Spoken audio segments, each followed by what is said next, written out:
Hello and welcome. So today I just wanted to do a quick video for you to give you 3 tips essentially on what you must look for when you're looking at kind of viewing your next potential HMO. These are 3 key areas that you really don't want to miss when it comes to trying to find that perfect HMO.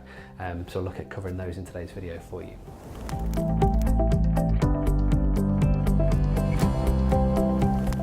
Okay, so the first thing you want to be keeping an eye out when you're out there going looking at kind of potential properties to purchase as a HMO is going to be the bedroom sizes. So this is very important when it comes to making sure your property ultimately is going to rent out to the right tenants, rent out quickly and rent for a long period of time. If the property or the rooms are going to be too small, they're simply not going to let.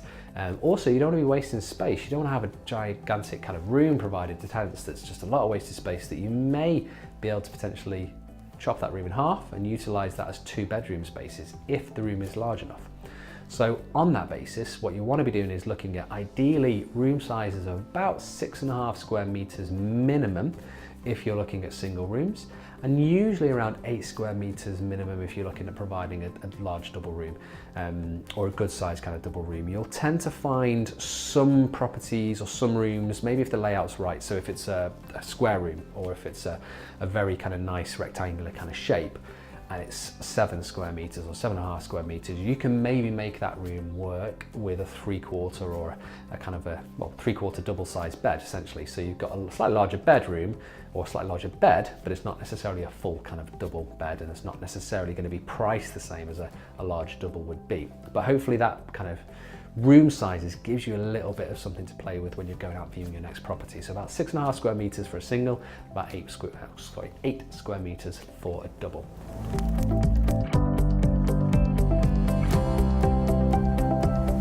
Now the second thing you really want to be looking at when you're trying to kind of find that perfect HMO, and many people tend to miss this out, is in terms of the kitchen space, and if it's got a sufficient really floor space, wall space for the kitchen that's going to provide really the communal area for a lot of tenants in that property. Now that might be a 4-bedroom HMO, in which case most kitchens, unless it's a very tiny kitchen, is going to work.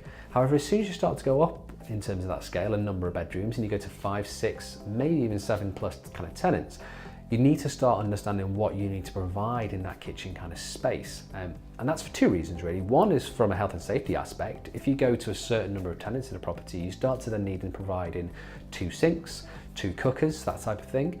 But it's also really from a living kind of side of things. If you've got 5 tenants in a property, you don't want them having to kind of share cupboards and argue over who's got more space and things like that. You want them to have their own kind of cupboard space in the kitchen. You want them to have enough facilities there to be able to use and live in that property comfortably. So when it comes to viewing a property and you're looking at kitchen spaces, try not to discount that and just say, yeah, it looks okay. You want to try and take a few measurements. You want to try and make sure you've got enough cupboard space for those tenants. If you do start looking at 6, 7, 8+ kind of tenants, you then start getting in the realms of needing to provide more facilities, as we said, 2 sinks, 2 cookers, that type of thing, more cupboard space. So you need to really understand the kind of HMO requirements when it comes to more rooms, larger properties, and what's going to be required from that kitchen space. But certainly don't discount it. Make sure it's one of your kind of key things that you're looking for essentially when you're going out and viewing your next HMO, so you've got enough kind of kitchen space there for all the tenants in the property.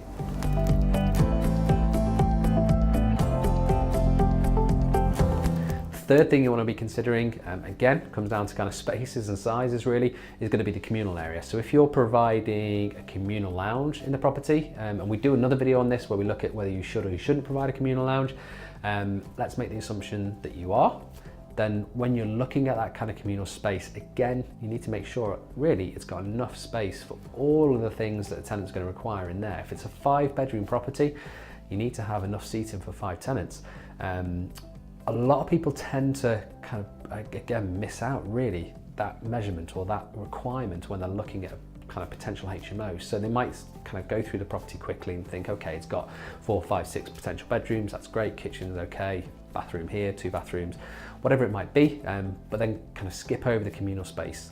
Now ideally with the communal space, you're going to need around 10 square meters plus that would be in a perfect world. That should then give you enough space to provide enough sofa kind of positions for people. So if it's a 5-bed house, 5 seats on the sofa. Enough space for people to kind of sit down and have a small kind of table and chairs, as well as a little dining set, all that kind of good stuff really.